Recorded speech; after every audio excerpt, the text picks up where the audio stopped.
श्रीमते रामचंद्राय नमः। ओम नमः परमहंसास्वादित चरण कमल चिन्मकरंदाय भक्तजनमानस निवासाय श्री रामचंद्राय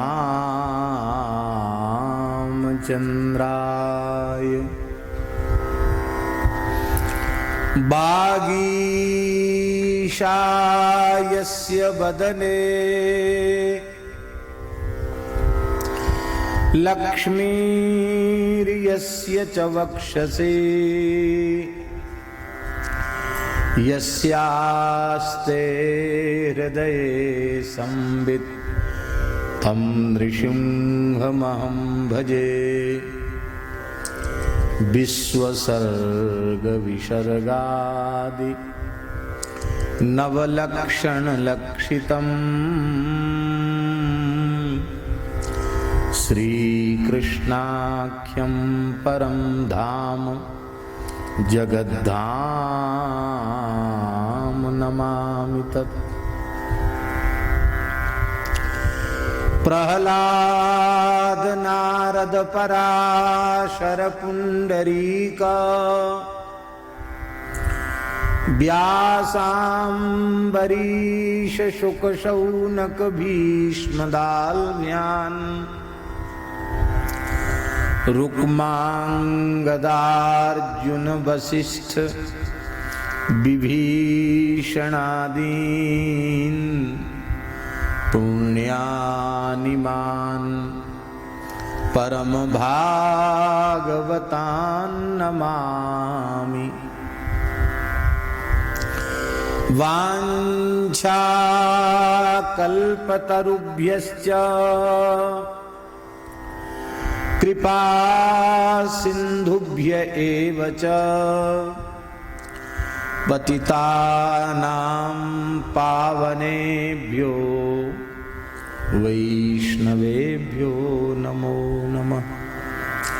सीतानाथ समारंभां श्रीरामानन्दार्य मध्यमाम् अस्मदाचार्य पर्यन्तां वन्दे गुरु परम्पराम्।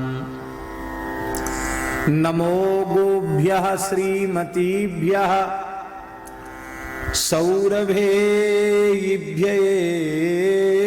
च नमो ब्रह्मसुताभ्यश्च पवित्राभ्यो नमो नमः।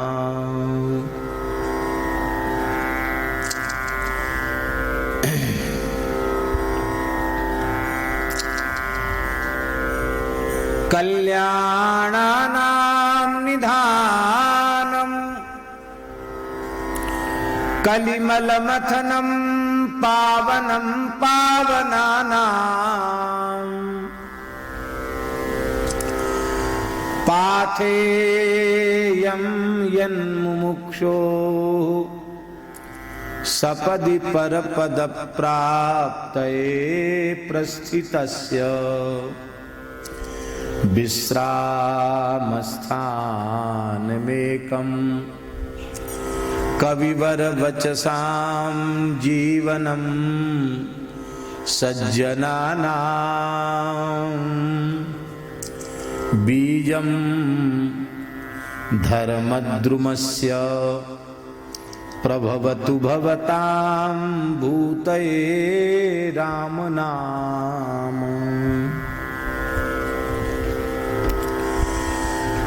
भक्त भक्ति भगवंत गुरु चतुर नाम बपु एक, इनके पद बंदन किए नाशे विघ्न अनेक।